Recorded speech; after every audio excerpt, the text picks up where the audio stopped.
और कमाने के लिए लोग अरब बहुत जाते हैं, सऊदी अरब। जी हाँ, लेकिन आपको बताते हैं ये खबर इस्लामिक स्टेट की लड़ाई के बाद। अब बात करते हैं सऊदी अरब की। सऊदी अरब की बदल रही इकोनॉमिक पॉलिसीज अब उन देशों पर भी असर डाल रही है जिनसे सऊदी के मजबूत व्यापारिक रिश्ते रहे हैं। सऊदी अरब ने एक नई पॉलिसी के तहत अपनी वीजा फीस 7 गुनी कर दी है, जिसके चलते अब सऊदी में जाकर काम करना भारतीयों समेत उन तमाम लोगों के लिए महंगा पड़ने वाला है जो परदेश में जीविका कमाने जाते हैं। सऊदी जाना अब नहीं आसान। रियाल कमाने हैं तो खर्चे बढ़ेंगे। सऊदी सरकार ने बढ़ाई वीजा फीस। पहले से 7 गुना ज्यादा होगा खर्च।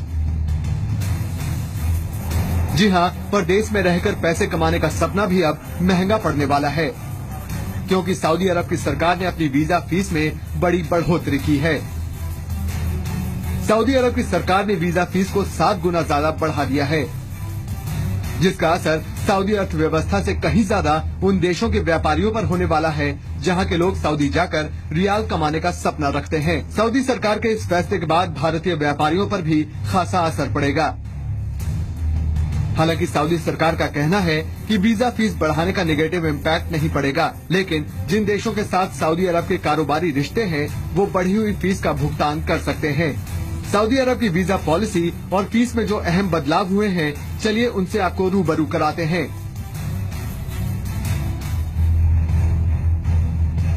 छह महीने की बिजनेस वर्क विजिट के लिए अब 3000 सऊदी रियाल अदा करने होंगे, जिसमें मल्टीपल एंट्री की सुविधा होगी।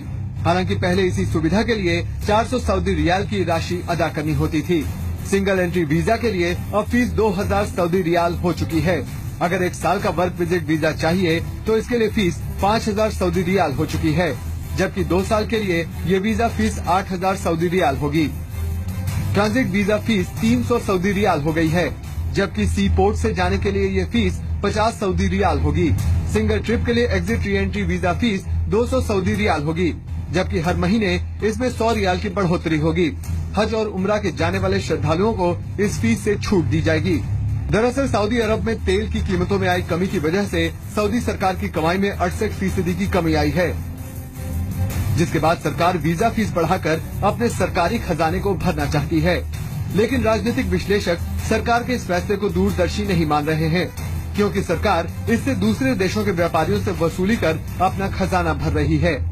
ऑयल इंडस्ट्री से जुड़े लोग भी इसे एक सनक भरा फैसला कह रहे हैं, जिसका असर सऊदी की इकोनॉमी पर पड़ने वाला है। साल 2014 से ही तेल की कीमतें गिरने से सऊदी के खजाने पर बुरा असर पड़ा है।